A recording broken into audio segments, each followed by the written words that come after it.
Hello दोस्तों, स्वागत है आपका हमारे यूट्यूब चैनल याहू बाबा पे।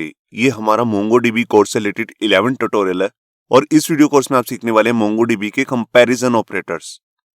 देखिए, इससे पिछली 3 वीडियोस में हमने 3 टॉपिक्स कवर किए हैं, जिसमें हमने देखा कि हम कैसे फाइंड मेथड की हेल्प से डाटा को सर्च कर सकते हैं, हम कैसे एग्जिस्टिंग डाटा को अपडेट कर सकते हैं, जहां पर हमने सीखा था अपडेट मैनी और अपडेट वन मेथड्स। उसके अलावा हमने सीखा कि कैसे एग्जिस्टिंग डाटा को हम रिमूव कर सकते हैं डिलीट मैनी और डिलीट वन मेथड की हेल्प से। अब इन तीनों मेथड्स में एक चीज हमें कॉमन करनी पड़ती है, वो है कि हमें यहाँ पर सर्च क्वेरीज लगानी होती हैं। देखिए, जैसे फाइंड में हम यहाँ पर फील्ड का नाम देते हैं और उसकी वैल्यू। बिल्कुल अपडेट में भी हम यहाँ पर जो सबसे पहला पैरामीटर होता है वो होती है हमारी सर्च क्वेरी। उसी के बाद हम यहाँ पे डाटा को सेट करते हैं और डिलीट के केस में भी हम यहाँ पर एक सर्च क्वेरी पास करते हैं। तो इन तीनों में एक चीज कॉमन है कि हम सर्च जरूर करते हैं।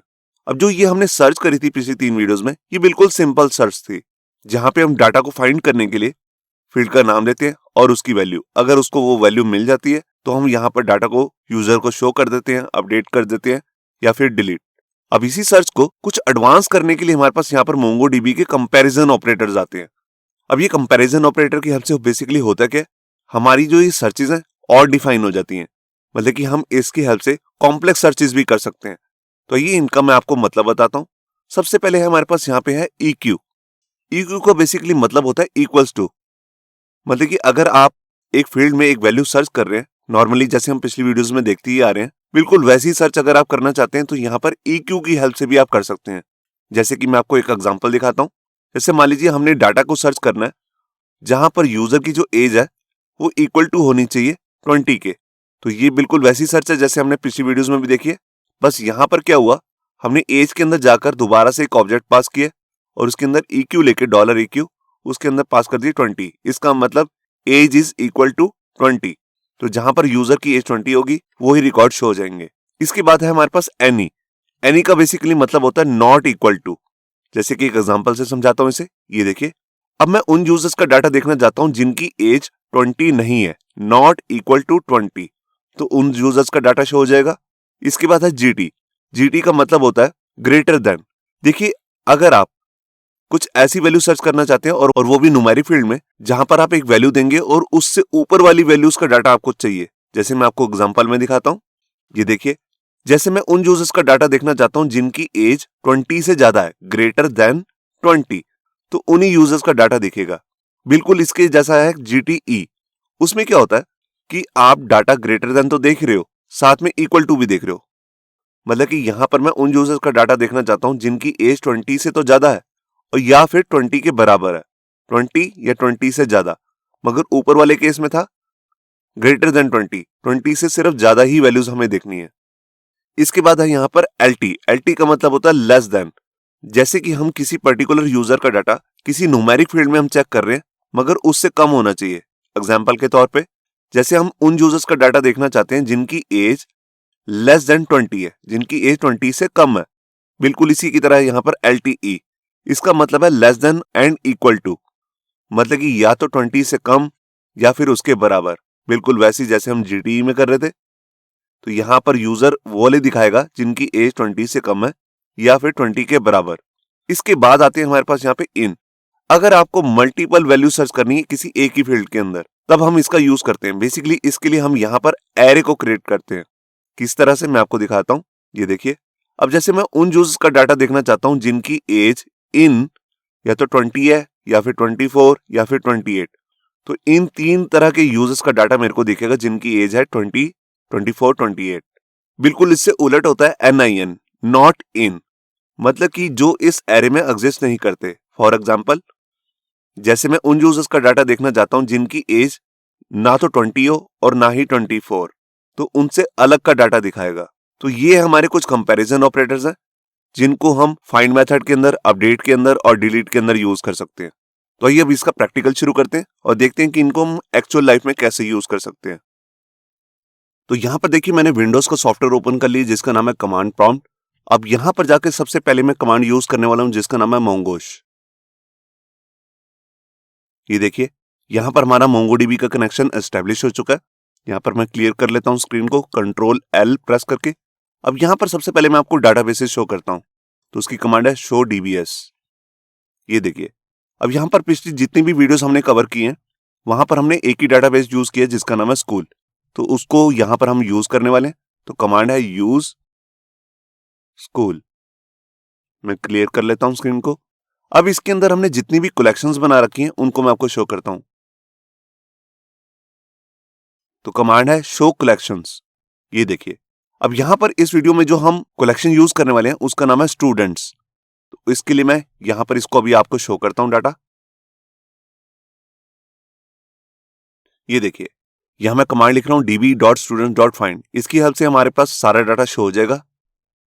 ये देखिए, अब यहां पर आप देख रहे हैं बहुत सारे रिकॉर्ड्स आ रहे हैं। यहां पर यूजर का आईडी है, नेम है, एज है और उसकी क्लास है। अब सबसे पहले मैं यहां पर आपको सबसे पहला जो ऑपरेटर है कंपैरिजन ऑपरेटर EQ, उसकी हेल्प से डाटा को शो करके दिखाता हूं। तो इसके लिए मैं क्लियर कर लेता हूं स्क्रीन को और यहां पर सबसे पहले अपनी फाइंड कमांड चलाता हूं और इसके अंदर आकर मैं अपनी क्वेरी पास कर दूंगा। तो देखिए, मैं यहां पर जैसे एज में यहां पर फाइंड करना चाहता हूं, जो हमारी एज फील्ड है। तो उसके लिए सबसे पहले मैं यहां पर लेता हूं एज नाम का हमारा कॉलम जो हमारी फील्ड है। उसके बाद यहां पर कॉलम के बाद मेरे को दोबारा से कर्ली ब्रेसेस पास करनी है, क्योंकि यहां पर मैं दोबारा से एक ऑब्जेक्ट पास कर रहा हूं और यहां पर हमारा ऑपरेटर आएगा $EQ। ये देखिए, अब मैं यहां पर उन यूजर्स का डाटा देखना चाहता हूं जिनकी एज मान लेते हैं 20 है।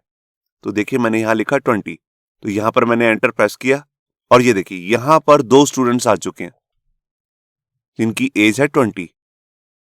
जो ये हमने कमांड की है, बिल्कुल ऐसी कमांड हम पिछली वीडियोस में भी देख चुके हैं, मगर वहां पर हमें EQ लिखने की जरूरत नहीं होती। मैं उसको भी आपको लिख के दिखा देता हूं। ये देखिए, हम ये काम सीधा से भी कर सकते हैं जहां एज है यूजर की 20, तो ये भी आपको वही डाटा रिटर्न करती है। ये देखिए, अब इसके बाद मैं आपको दूसरी कमांड दिखाता हूं जो है नॉट इक्वल टू, जिसके लिए हम यहां पर लिखते हैं NE। अब इसका मतलब है ये उन यूजर्स का डाटा दिखाएगी हमारे को जिनकी एज 20 नहीं है। तो यहां पर मैंने एंटर प्रेस किया। अब देखिए, यहां पर जितने भी यूजर्स आ रहे हैं उनमें किसी की भी एज 20 नहीं है। 23, 24, 19, 24 और 22। तो आपने देखा कि NE कैसे काम करता है। ये बेसिकली काम करता है जो भी हम वैल्यूज के अंदर डाल रहे हैं उससे बिल्कुल उलट वैल्यूज को यहां पर ये फाइंड करता है। यहां पर ये जरूरी नहीं है कि यहां पर हम ये न्यूमेरिक वैल्यू के अंदर ही हम चेक करेंगे। यहां पर हम इसे स्ट्रिंग वैल्यू के अंदर भी सर्च कर सकते हैं। मान लेते हैं हमारे पास एक फील्ड है क्लास और यहां मैं कहता हूं कि उन स्टूडेंट्स का रिकॉर्ड दिखाए जिनकी क्लास BCA नहीं है। ये देखिए, तो देखिए वही स्टूडेंट्स आए हैं जिनकी क्लास BCA नहीं है, BTech, BSc, BTech। अब इसके बाद हम अपनी तीसरा ऑपरेटर देखते हैं जिसका नाम है GT। GT का मतलब बेसिकली होता है ग्रेटर देन। यहां पर मैं फील्ड चेंज कर लेता हूं। देखिए, जो ये GT नाम का ऑपरेटर है, इसको बेसिकली आप उसी फील्ड पे अप्लाई कर सकते हैं जो न्यूमेरिक वैल्यू के साथ हो, क्योंकि ये न्यूमेरिक वैल्यू में ही चेक करती है कि वैल्यू ग्रेटर देन है कि नहीं। तो यहां पर मैं एक न्यूमेरिक वैल्यू डाल के दिखाता हूं। मैं सिर्फ उन स्टूडेंट्स का रिकॉर्ड देखना चाहता हूं जिनकी एज 20 से ज्यादा है। तो यहां पर मैंने एंटर प्रेस किया और ये देखिए, यहां पर बहुत सारे रिकॉर्ड्स आ चुके हैं, 23, 24, 24, 22। तो मैं यहां पर क्लियर करता हूं स्क्रीन को। अगर मैं यहां पर 20 रिकॉर्ड को भी देखना चाहता हूं और उससे बड़े रिकॉर्ड को देखना चाहता हूं, तब मैं यहां पर ऑपरेटर यूज करूंगा GTE, जिसका मतलब होता है greater than and equal to 20। ये देखिए, तो यहां पर उन्हीं स्टूडेंट्स का रिकॉर्ड आया है जिनकी एज या तो 20 है या फिर 20 से ज्यादा है। 20 से कम वाला एक भी रिकॉर्ड यहां पर आपको नहीं दिखेगा। इसके बाद हम अपना ऑपरेटर कर रहे हैं जिसका नाम है लेसर देन। तो उसके लिए हम यहां पर पास करते हैं LT, लेसर देन। ये LT नाम का जो ऑपरेटर होता है, इसको भी बेसिकली हम वहीं यूज करते हैं जिस फील्ड की वैल्यू न्यूमेरिक्स हो। तो एज की फील्ड सारी न्यूमेरिक वैल्यू के साथ है, तभी हम यहां पर सर्च कर रहे हैं लोअर देन 20। इसका मतलब उन स्टूडेंट्स का रिकॉर्ड दिखाए जिनकी एज 20 से कम है। तो यहां पर मैंने एंटर प्रेस किया तो देखिए एक ही स्टूडेंट आया ऐसा, जॉन अब्राहम, जिसकी एज 19 है। अब मान लेते हैं कि मैं उन स्टूडेंट्स का रिकॉर्ड देखना चाहता हूं जिनकी एज 20 या 20 से कम है। तो उसके लिए हम यहां पर लिखेंगे LTE, lesser than and equal to.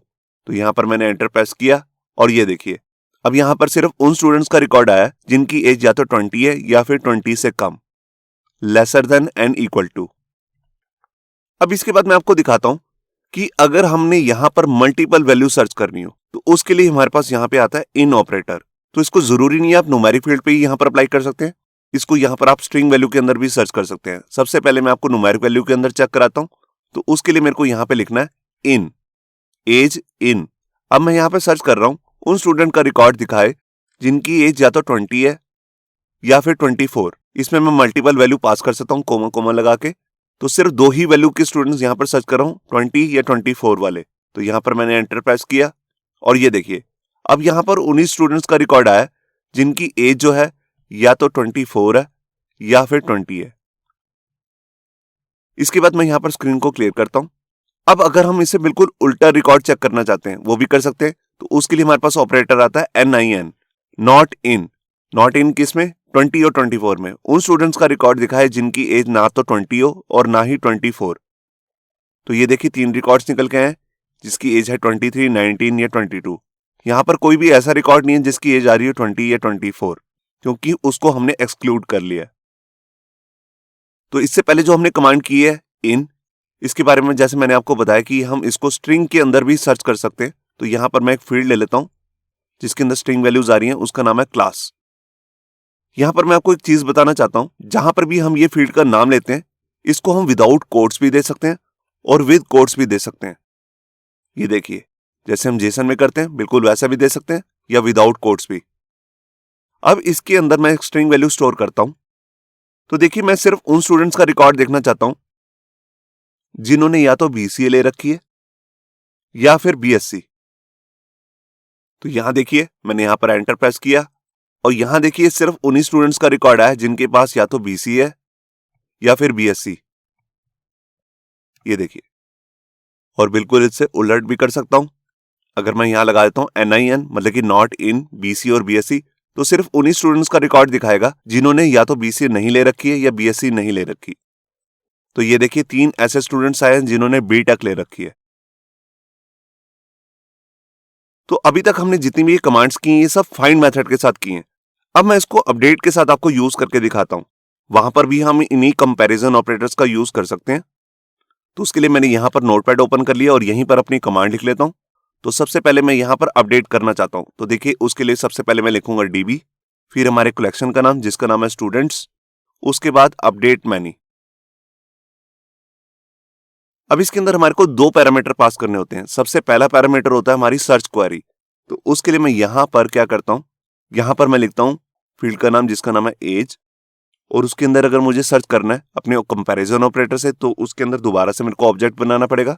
ये देखिए करली ब्रेसेस ले ली और हमारे ऑपरेटर का नाम है जैसे मान लीजिए LT और यहां लिखा 20। अब मैं उन स्टूडेंट्स को फाइंड कर रहा हूं जिनकी एज 20 से कम है, और उसमें करना क्या है और वो मैं आगे बताऊंगा सेकंड पैरामीटर में।